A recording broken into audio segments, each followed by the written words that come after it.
क्या हमें भावुक होना चाहिए या नहीं? भाग 8। हमारा जीवन अनेक उतार चढ़ावों और विभिन्न परिस्थितियों से भरा हुआ होता है।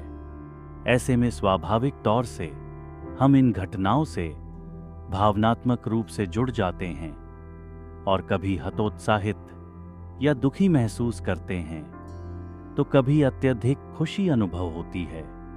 क्या ये दोनों भावनाएं सामान्य नहीं हैं? हम हमेशा से ही ऐसा ही सोचते आए हैं। अक्सर जब हम सड़क पर कोई दुर्घटना होते देखते हैं तो हमें भी पीड़ा होती है, या किसी भावनात्मक फिल्म को देखकर उसकी गहराई में बहकर हम रो देते हैं। तो क्या ऐसा करना गलत है? आखिर ये दोनों अनुभव जीवन से कैसे अलग किए जा सकते हैं? संसार ने हमें यही सिखाया है कि यह सब सही है। जब हम बड़े हो रहे थे तब हम कभी दुख में और कई बार खुशी में रोए हैं। क्या आपने कभी अपने सबसे अच्छे दोस्त के जन्मदिन पर अत्यधिक भावुकता अनुभव की है? या जब आपके छोटे भाई या बहन को बुखार था, आप उनके दर्द को देखकर रो पड़े थे? हमारे माता पिता ने हमें सिखाया कि यही जीवन है। भावनात्मक खुशी और दुख के मिश्रण से ही जीवन की तस्वीर बनती है। वास्तव में हमने उन्हें उनकी दैनिक जिम्मेदारियों को निभाते हुए ऐसा करते देखा और हमें लगा कि यह बिल्कुल सही है। आइए एक पल रुककर सोचें, क्या मुझे बार बार इस भावनात्मक झूले पर बैठना अच्छा लगता है? क्या मैं इससे मुक्त हो सकता हूं?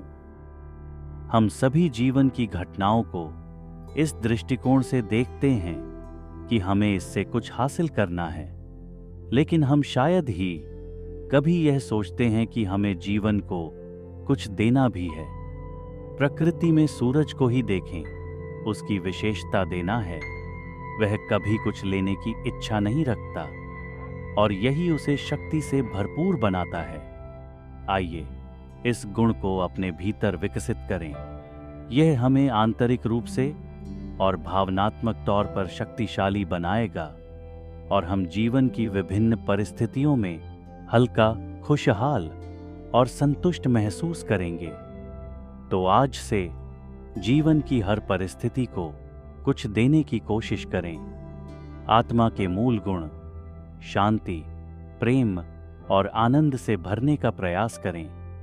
दूसरी ओर, यदि हम दूसरों से और परिस्थितियों से इन गुणों को पाने की कोशिश करेंगे तो हम भावनात्मक रूप से कमजोर हो जाएंगे।